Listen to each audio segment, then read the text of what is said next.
3 मौके जब डब्ल्यूडब्ल्यूई ने रोमन रेंस ने चीटिंग करते हुए अपने दुश्मनों को हराया। डब्ल्यूडब्ल्यूई में रोमन रेंस ने जब अपना हील टर्न किया तो उन्होंने ना ही सिर्फ जबरदस्त प्रदर्शन करते हुए बल्कि यूनिवर्सल चैंपियनशिप को भी अपने नाम कर लिया। टाइटल को अपने पास रखने के लिए हर संभव प्रयास किया। अपने 13 से 16 दिनों के रेन के दौरान ट्राइबल चीफ ने कई सुपरस्टार को शिकस्त दी। इनमें कुछ सुपरस्टार ऐसे थे जिन्हें रोमन रेंस ने क्लीन तरीके से हराया, लेकिन ऐसा कई बार हुआ जब उन्होंने जीत दर्ज करने के लिए चीटिंग की सभी हदों को पार कर दिया। जब रेंस ने चीटिंग करते हुए अपने मैच को जीता, Roman Reigns versus Kevin Owens WWE TLC 2020। Roman Reigns ने साल 2020 में TLC premium live event Kevin Owens के खिलाफ tables, ladders and chairs match में अपनी यूनिवर्सल चैंपियनशिप को डिफेंड किया था। इस मैच में केविन ओवेंस ने रोमन रेंस से टाइटल लेने की पूरी कोशिश की, लेकिन मुकाबले में जे उसो ने आकर दखल डाला। केविन के खिलाफ रोमन रेंस की मदद की। रोमन रेंस ने के ऊपर लो ब्लो लगाया, फिर उन्हें गिलेटिन चौक में फंसा दिया। केविन ओवेंस लैडर से नीचे गिर गए।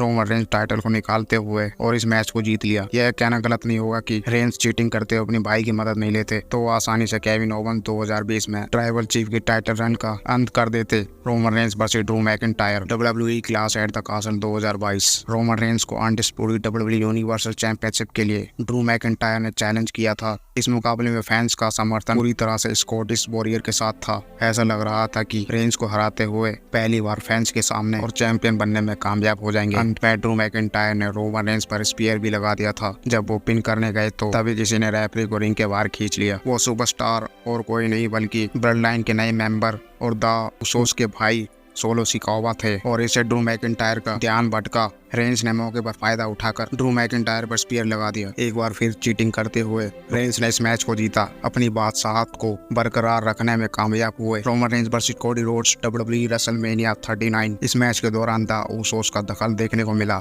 लेकिन कोडी की मदद करने के लिए सैमी ज़ेन और केविन ओवेंस आगे थे। अमेरिकन नाइटमेयर ने इस चुनौती को लगभग पार ही कर लिया था, लेकिन मैच के अंतिम पलों में ऐसा कुछ हुआ जिसकी उम्मीद किसी ने भी नहीं की थी। कोडी रोड जब क्रॉस रोड्स लगाने वाले थे तभी पॉल हेमन ने रेफरी का ध्यान भटकाया और उसी वक्त सोलो सिकावा ने कोडी रोड्स पर अटैक कर दिया। उन पर समोन स्पाइक लगा दिया। रेफरी इसे देख नहीं पाए और फिर रेंस ने कोडी पर स्पीयर हिट किया और ट्राइबल चीफ ने बेईमानी करते हुए इस मैच को जीत लिया। पूर्व डब्ल्यूडब्ल्यूई यूनिवर्सल चैंपियन ने 393 दिन बाद रॉ में अपना पहला मैच लड़ा। धमाल मचाते हुए चारों सुपरस्टार को किया चारों खाने चित। डब्ल्यूडब्ल्यूई रॉ के एपिसोड में ब्रॉन स्ट्रोमैन एंडिंग एक्शन में नजर आए। वापसी के बाद ये टीवी पर उनका पहला मैच रहा है। वो लंबे समय बाद रिंग में नजर आए। उन्होंने इस शो के दौरान जेडी मैकडोना का सामना किया और उन्हें शिकस्त दी।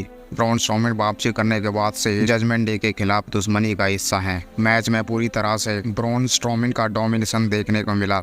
उन्होंने अपने जबरदस्त साइज और हाइट का फायदा उठाया। जेडी मैकडोना ने बीच में ब्रॉन स्ट्रोमैन के घुटने को निशाना बनाने की कोशिश की। एक समय पर फिन बैलर ने भी दखल दिया, लेकिन उन्हें स्ट्रोमैन ने रिंग में ही पटक दिया। उन्होंने कार्लिटो की दखल देने की कोशिश को भी नाकाम कर दिया। पूर्व यूनिवर्सल चैंपियन ने जल्द ही मोमेंटम हासिल करने में सफलता पाई। उन्होंने जेडी मैकडोना को अपना फिनिशिंग मूव पावर स्लैम लगाकर चारों खाने चित कर दिया और पिन करके जीत दर्ज की। डब्ल्यूडब्ल्यूई रॉ में इस मैच के तुरंत बाद कार्लिटो और फिन बैलर ने मिलकर ब्रॉन स्ट्रोमैन पर हमला करने की कोशिश की। ब्रॉन ने फिन और कार्लिटो पर हमला करके उन्हें रिंग के बाहर भेजा। मैकडोना ने स्टील चेयर से ब्रॉन स्ट्रोमैन पर हमला कर दिया। स्ट्रोमैन को कुछ असर नहीं हुआ और जजमेंट डे के सदस्य भाग गए।